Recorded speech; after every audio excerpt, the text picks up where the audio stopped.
आचार्य चाणक्य के जीवन की एक प्रारंभिक घटना से उनके चरित्र का बहुत सुंदर खुलासा होता है। एक बार वे अपने शिष्यों के साथ तक्षशिला से मगध की ओर आ रहे थे। मगध का राजा महानंद उनसे द्वेष रखता था।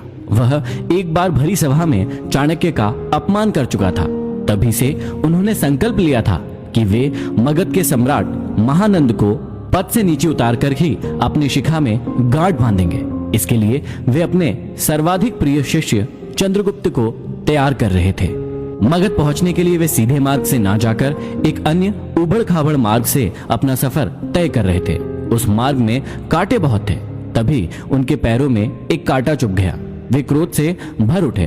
तत्काल उन्होंने अपने शिष्यों से कहा, उखाड़ फेंको इन नागफनों को, एक भी शेष नहीं रहना चाहिए। उन्होंने तब उन कांटों को ही नहीं उखाड़ा, उन कांटों के वृक्षों की जड़ों में मही डाल दिया ताकि वे दोबारा न उग सके।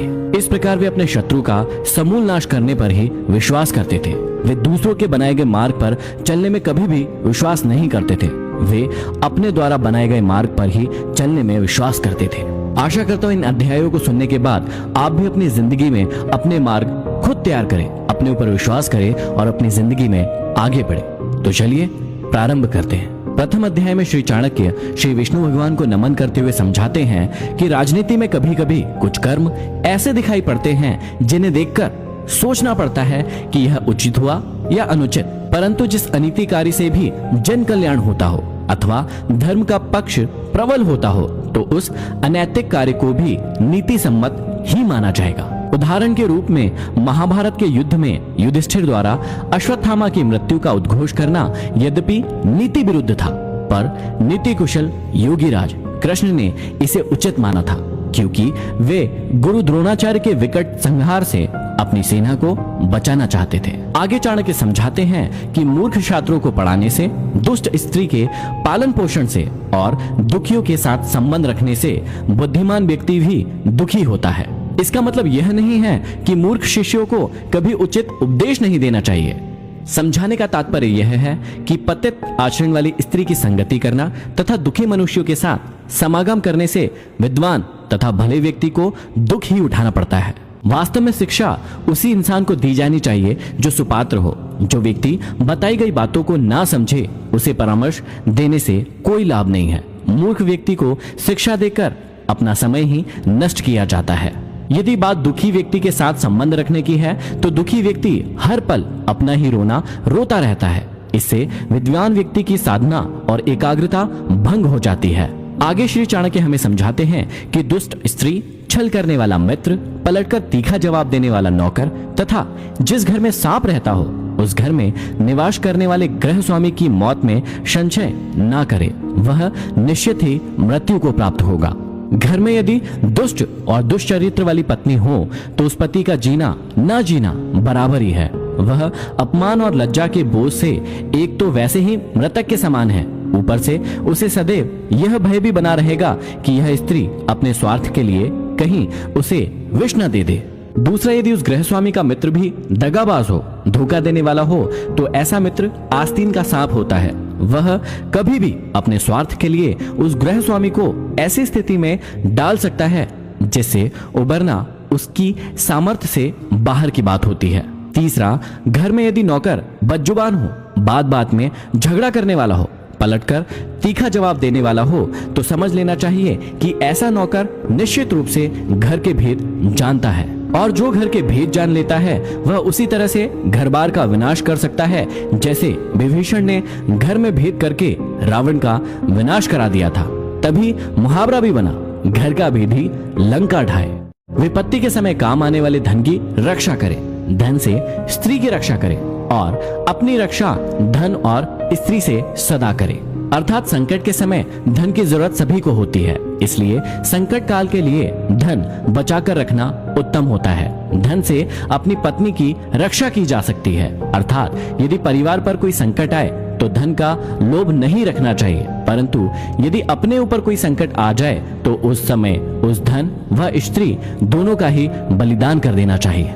आगे श्री चाणक्य कहते हैं कि आपत्ति से बचने के लिए धन की रक्षा करें, क्योंकि पता नहीं कब आपदा आ जाए और लक्ष्मी तो चंचल है। संचय किया गया धन कभी भी नष्ट हो सकता है। श्री चाणक्य कहते हैं कि जिस देश में सम्मान नहीं, आजीविका के साधन नहीं, बंधु बांधव अर्थात परिवार नहीं और विद्या प्राप्त करने के साधन नहीं, वहां हमें कभी भी नहीं रहना चाहिए।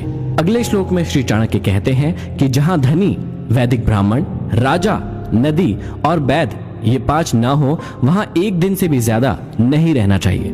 भावार्थ यह है कि जिस जगह पर इन 5 का अभाव हो, वहां मनुष्य को एक दिन भी ठहरना उत्तम नहीं होगा। जहां धनी व्यक्ति होंगे वहां व्यापार अच्छा होगा, जहां व्यापार अच्छा होगा तो वहां आजीविका के साधन भी अच्छे होंगे। जहां श्रुतियों अर्थात वेदों के ज्ञाता ब्राह्मण होंगे, वहां मनुष्य जीवन के धार्मिक तथा ज्ञान के क्षेत्र में भी विस्तृत रूप से फैले हुए होंगे।